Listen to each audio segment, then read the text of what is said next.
दरम्यान निवडणुकीच्या तोंडावर शहरात काँग्रेसला मोठा धक्का बसलाय। 15 वर्षांपासून काँग्रेसमध्ये तालुका उपाध्यक्ष पदावर असलेले राकेश रत्नावर यांनी काँग्रेसची साथ सोडून राष्ट्रवादी शरद पवार गटाचा हात धरलाय।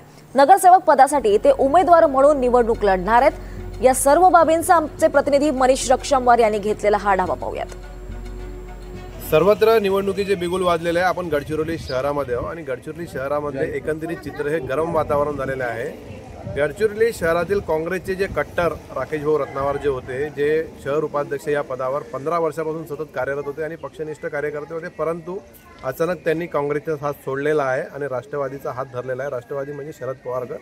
का बरं त्यांनी राष्ट्रवादीचा हात धरलेला आहे, नेमकं काय चित्र आपण जाणून घेऊ त्यांच्याकडून। काय कशासाठी तुम्ही मला 2011 मध्ये सुद्धा आश्वासन दिले का तुला तिकीट देऊ म्हणून, तेव्हा पण नाही दिले आणि 2016ला पण मला आश्वासन दिले, तेव्हा पण तिकीट नाही दिले। आता माझ्या सर्व कार्यकर्त्याची आणि मतदाराची सुद्धा इच्छा होती का मी वार्डातला स्थानिक रहिवासी या प्रभागातला कार्यकर्ता म्हणून तळागाळापर्यंत लोकांची सेवा करतो, गोरगरिबाच्या मदतीला धावून जातो, म्हणून सर्व आम्ही गेलो, मागणी केलो आणि जेव्हा मुलाखत होती तेव्हा मी 50 ते 100 कार्यकर्ते घेऊन काँग्रेस कार्यालयात तिथं इंटरव्ह्यू दिलो। इंटरव्ह्यू दिल्यानंतर सर्वे केले माझ्या वार्डात, माझाच नाव 1 नंबर होता, पण पक्षात माहीत नाही, पक्षाच्या अंतर्गत याच्यामुळे आणि मला समजला का नाही बा मला तिकीट मिळणार नाही, त्याच्यामुळे मी कार्यकर्त्याला सोबत घेऊन मी राष्ट्रवादी काँग्रेस शरद पवार पक्षात मी प्रवेश केला। निवडणुकीच्या तोंडावर तुम्ही काँग्रेस पक्षाचा साथ सोडून राष्ट्रवादीचा हात धरलेला आहे, त्यामुळे काय चित्र असू शकते, काय वाटतं तुम्हाला? जनता माझ्यासोबत आहे, कार्यकर्ते माझ्यासोबत आहे, माझा जो प्रभाग आहे माझ्यासोबत आहे, त्याच्यामुळे माझा विजय निश्चित आहे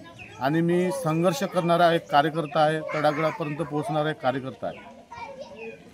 नक्कीच राकेश भाऊंसोबत आपण चर्चा केल्यानंतर त्यांचं असं म्हणणं आहे की 15 वर्षापासून त्यांनी काँग्रेसला एक आपला वेळ दिलेला आहे, एक मेहनत घेतलेली आहे, परंतु ऐन वेळेवर त्यांच्यासोबत एक धोका झाला असं त्यांचं म्हणणं आहे, त्यामुळे त्यांनी राष्ट्रवादी पक्षाचा हात धरलेला आहे। कॅमेरामॅनसह मनीष रक्षमवार, NDTV मराठी, गडचिरोली।